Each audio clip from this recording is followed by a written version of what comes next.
touch the blade. And I'm going to do something I don't recommend at home, is I'm going to take the oops, that's just going to dangle. And take the safety guard off, because otherwise you can't really see what's going on.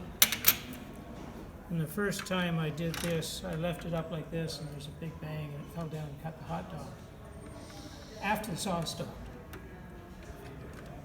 So, anyway, I'll just grab this and take it out.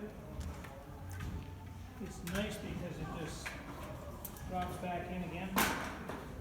Unlike the saw I have at home that needs a lot of fussing around to put the thing back in again. Now I've got a clear, unobstructed field. So, if I was going to cut this stick at home, I'd have the saw blade up about the height of a tooth above whatever I'm going to cut. Just somewhere like about that. That's a sort of best safety practice. And how does it work? Well, this is the brake cartridge that's underneath the blade. It's about 1/8 of an inch away from the blade there. And there's a little computer chip in here. And it loads the blade through the arbor with a small electrical charge. It's not a very big charge. You might not even notice it if if the blade was still and it was there. But once the saw is running, the blade's spinning, that it's positively charged, and when you touch it, you drain the current off. And the little sensor in here senses that, and it fires off the aluminum brake into the blade. This is like that underneath. It fires this off into the blade with this spring. Just try and push that spring. So that stops it immediately? Yeah, so it stops it within the, I'll just pass it around. Yeah. It stops it within about the length of about 2 teeth. Wow. Which is pretty immediate, because this thing is spinning at 4,000 RPM.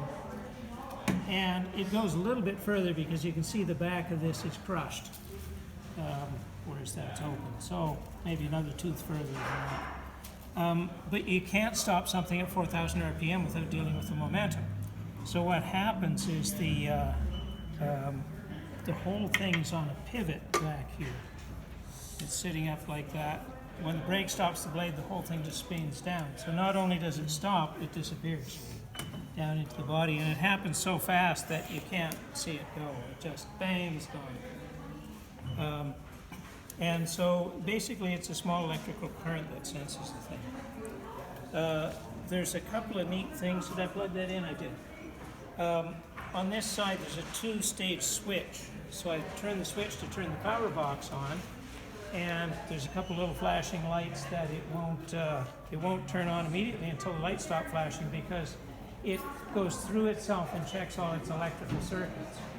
I once had an extension cord when the saw was over there. I needed an extension cord to come back to the wall, and I noticed that the grounding plug had been broken off. And I thought, well, what the heck, I'm only going to run it for a few seconds, it really doesn't matter. And I plugged it in and it wouldn't work because it knew it wasn't grounded. That's obviously one of its checks. But anyway, when the lights stop flashing, so I'll turn it on, the lights will flash for a couple of seconds, and then after that I can turn it on and then run.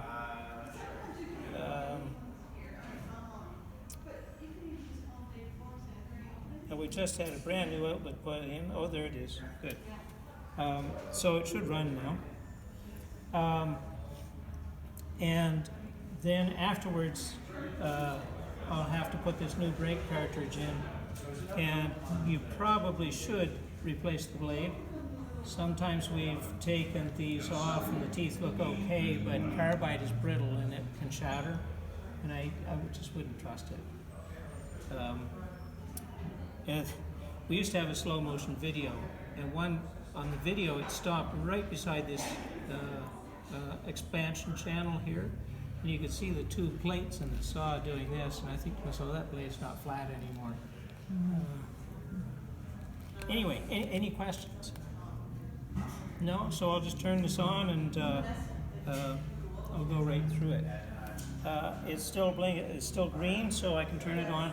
I can turn it off and turn it on. I don't have to wait every time, as long as the main power doesn't go You know, if I turn the switch box off and turn it back on again, then I have to wait.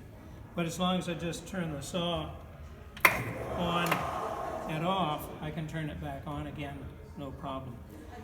You do get a key that you can turn the safety feature off if you have to cut aluminum or some other conductor, or if you got foil covered foam or something that's, you know, you obviously know